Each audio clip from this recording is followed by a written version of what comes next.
In this video, I'm going to show you how to fold an origami star bowl designed by Dáša Ševerová. Do check out her Flickr stream to view more of her stunning work. In this video, I'll be using a square sheet of paper with a side length of 15 centimeters or 6 inches. And this results in a bowl with a diameter of 11.5 centimeters or 4.5 inches and a height of 2.5 centimeters or 1 inch. This is the perfect size to put a tea light into the bowl, and isn't that absolutely stunning? You can also use patterned paper and perhaps colored candles to give an even more stunning look and just a really decorative piece. I do recommend that you use slightly heavier paper for this model so that the bowl is nice and robust. Now, the model isn't actually folded from a square sheet but from an octagon, so I'll very quickly show you how to cut an octagon from a square first.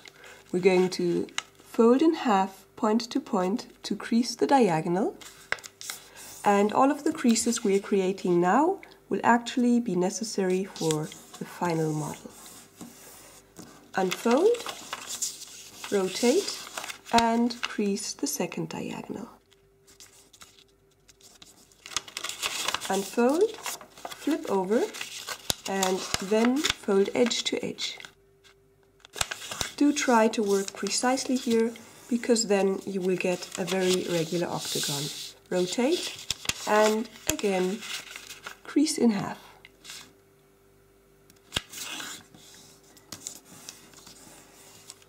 Now take the paper up and push it so that you can see 4 flaps and put 2 to each side. Then rotate so that the open point points upwards. Then take 1 flap and have it pop up perpendicularly, and then push on the crease while opening this flap to squash down.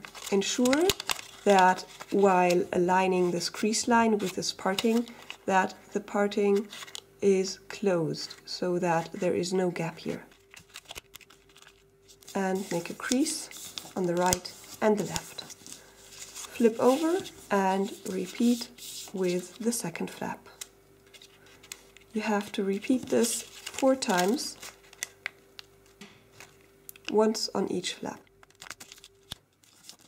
And then turn over 1 layer on each side and squash the other 2 remaining flaps in the same way. Now cut off all of this paper along this edge right here, and you can use scissors. I'm just going to use a metal ruler and a cutting knife and unfold to receive your octagon. Now we're going to start with the real folding, but all of the crease lines that we have on here are already necessary. Now first we're going to take 1 point and bring it to the center, and we're going to fold only between 2 of these sections. So you can see there's a valley fold here, and then there's 2 mountain folds here. I'm going to bring the point to the center and only crease in this section. Here you can see there's a crease line only in this section. And now repeat 7 more times.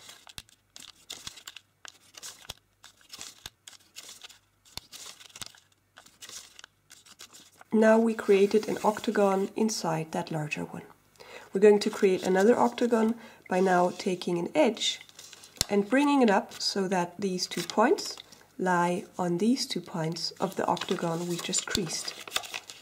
And again, we're only going to crease in these 2 central sections. So we're only creasing right here.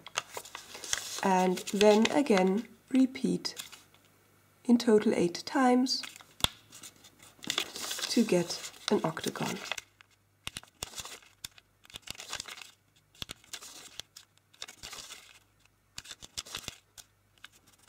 So now you have a smaller octagon in the center.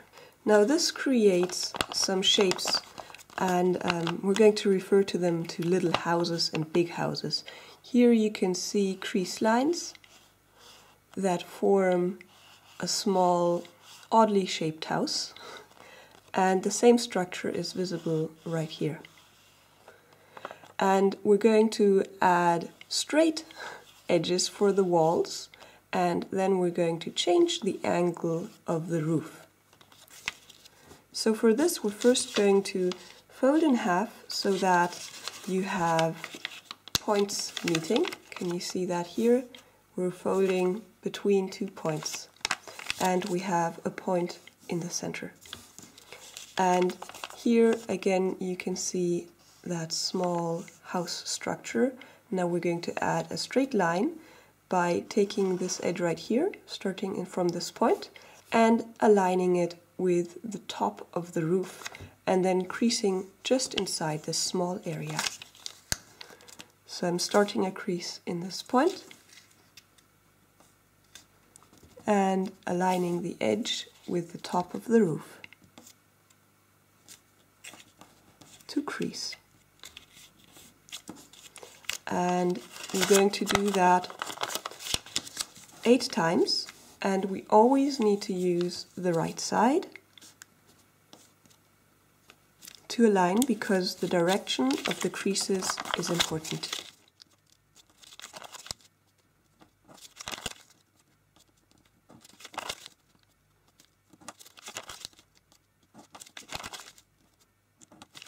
Now you can see here that that small house has straight walls, and now we're going to change the angle of the roof. For this we're going to work with the white side up, and we're going to have one of those edges right in front of us. We're going to create a crease between this point and that point, but this time around we're not going to crease in the middle section, in the 2 middle sections that we used to crease the octagon. This is very important so that when you have this finished model, you have a nice rounded edge here rather than a crease line. So we're going to fold this up, catch one corner and the other,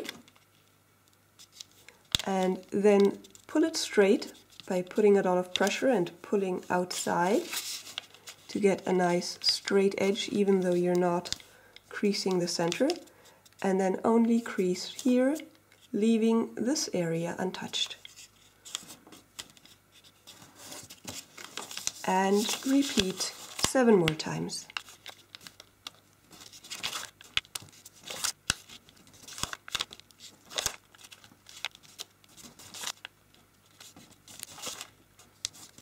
So now, if you look at one of these small houses, you can see we have the roof and we have the straight edges for the house structure. Now we have these larger houses here too, and we again want to have straight walls and a different angle on the roof. So now we're going to repeat the procedure for the larger houses.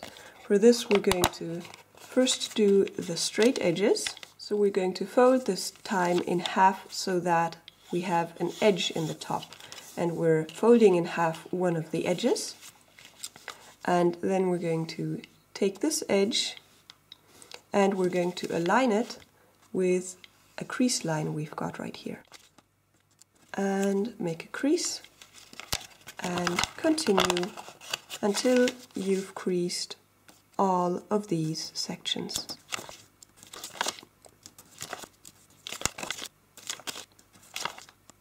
Now, in the center, the direction of the creases was important, and this time it's 2, but here we need mountain folds seen from the color side on both sides. So I've got mountain folds on one side and then a valley fold.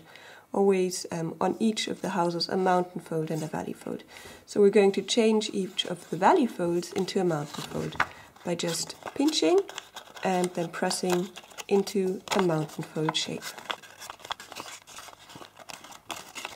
And now we have to change the angle of the roof, and for this we're going to fold this edge over to that fold line, but because we want mountain folds we're going to work on the white side up. So we're always bringing one of the edges to a crease line that also goes into the corner. And we only need to crease a small section. So you can see right here, we then have a slightly different angle on the roof of that house shape. And you do that all the way around on the left and the right, so in total you've got 16 repetitions.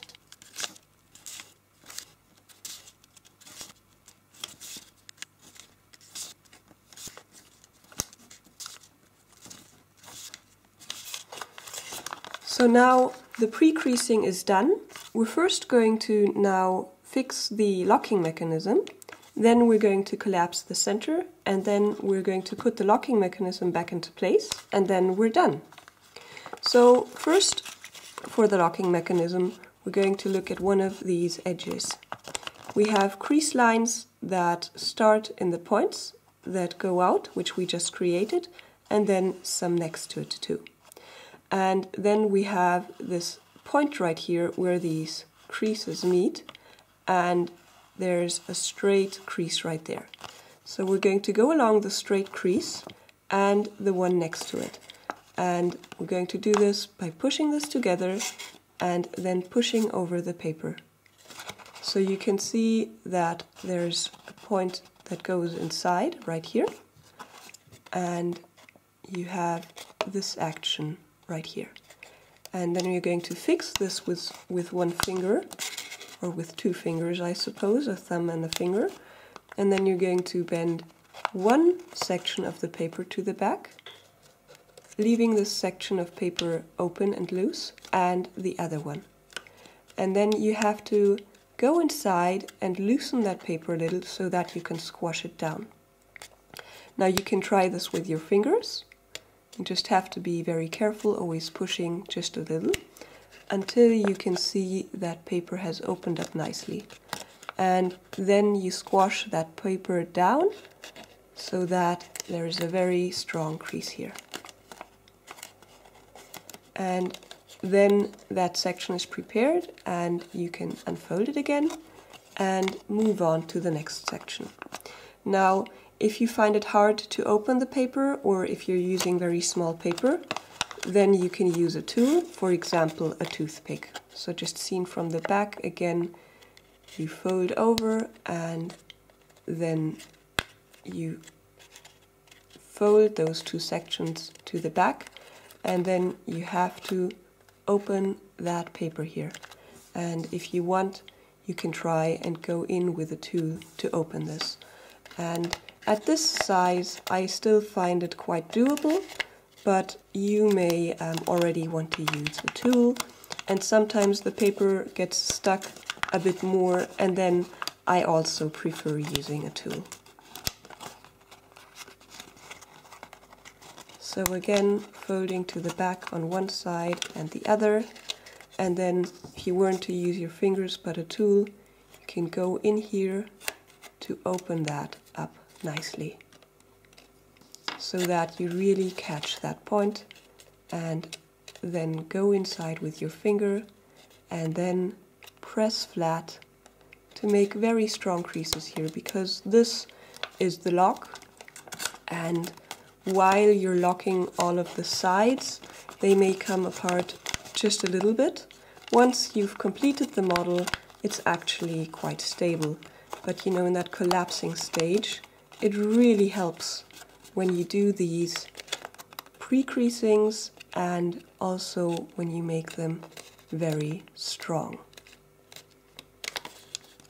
And complete all of the others.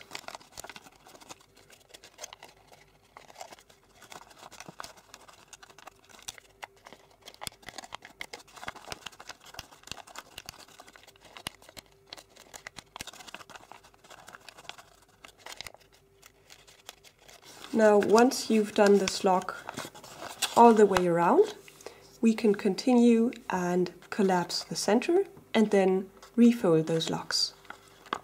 So for the center, we had these small houses, and we have these straight lines for the walls of the house. We're going to refold those in the direction that we folded. So for me, I'm just pushing on the small section so that it refolds. It should go quite naturally because of the pre-creasing. You do want the small octagon in the center to be valley fold so that it wouldn't pop up in a mountain fold fashion. But again, we have this right direction, so it should be okay.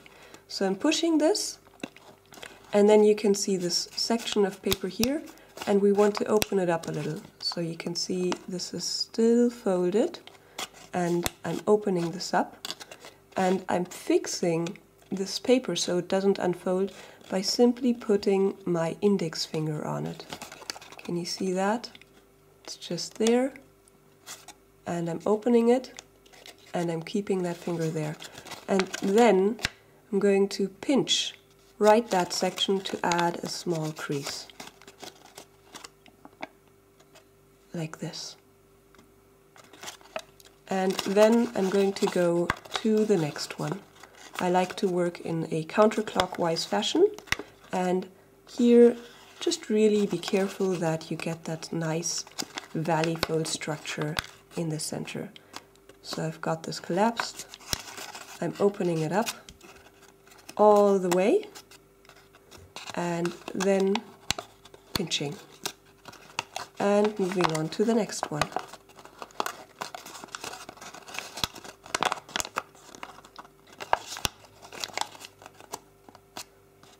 And pinching, and to the next one. There's a valley fold here, then I'm pressing it over, I'm opening it up,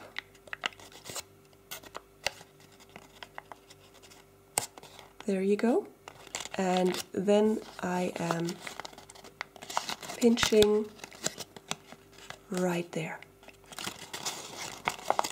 Perhaps seen from the back, I am pushing the paper over, I am opening it up,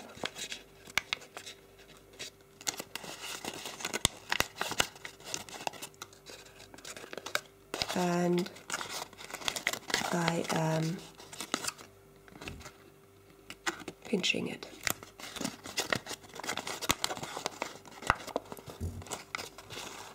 And do that all the way around. And once you're kind of getting more and more stages, you will want to try and have these sections bend out a little. So let's see, how do I best show this? Let's first finish this one by pinching. We can try and keep these collapsed. But to have them stay collapsed, you need to bend these sections out a little.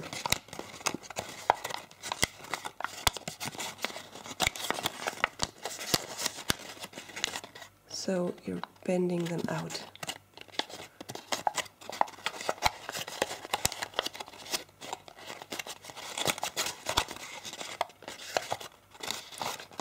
So now you can see that star shape emerging. Perhaps, can you see that? And then you can continue with those small pinches.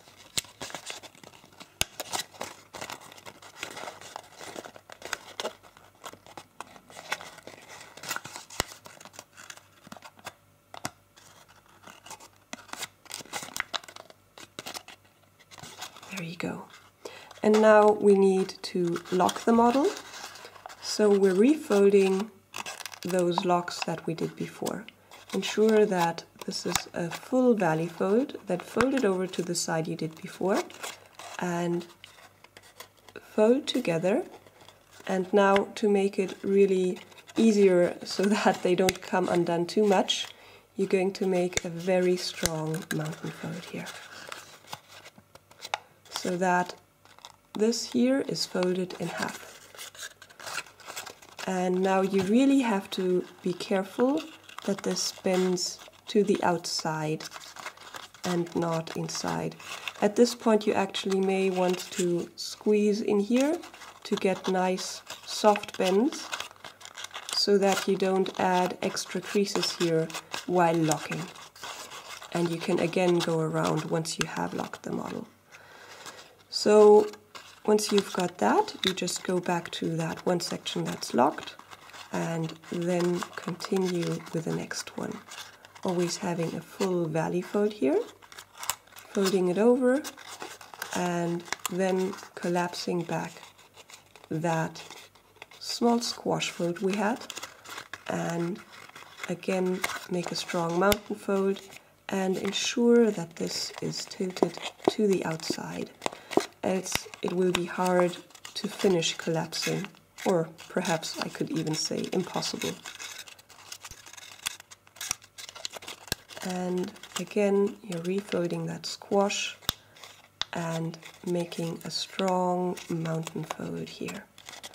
And again ensuring that the structure of the bowl comes together.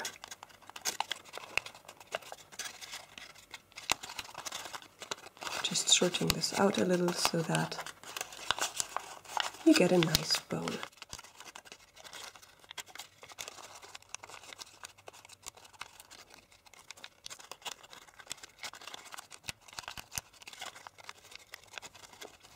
And the final one.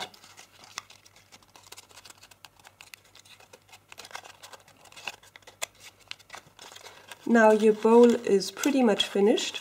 What you want to do is you want to get rid of any of these wrinkles in the paper so that you have a nice soft finish. Again, if you are using quite small paper, you may want to use a tool. Again, a toothpick will work really well. And this is now still quite 3D. So first you can bend these points up a little if you want to curl them.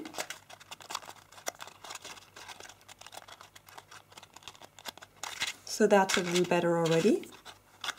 Make sure that none of these locks unfold, and then you can really press it down. And now one good thing to do if you want a really robust model, and especially if you used slightly heavier paper, now you can spritz the paper with a bit of water and then keep it in this shape until it has dried. So for example, you could put a book on here, or you could just put a book on here and then let it stay overnight. Now for the very fast procedure, you can also in this shape kind of pull up the tips a bit more, and here you're creating a soft crease, I suppose, so that it doesn't fold as much popping up. And then the star bowl also is quite flat already, and then you can put your tea light in there and enjoy. So I hope you enjoyed following this video to fold the star bowl designed by Dáša Ševerová. Now that you know how to fold it, how about you try folding the star Helena designed by Carmen Sprung, which can also be used as a DVD wrapper. Or check out my playlist of different origami boxes and containers. I've also got a playlist of tutorials for Christmas and winter related models, which you may like. Subscribe to my channel so you don't miss my next videos. And finally, do check out my website happyfolding.com for more origami content. I hope to see you around, and happy folding!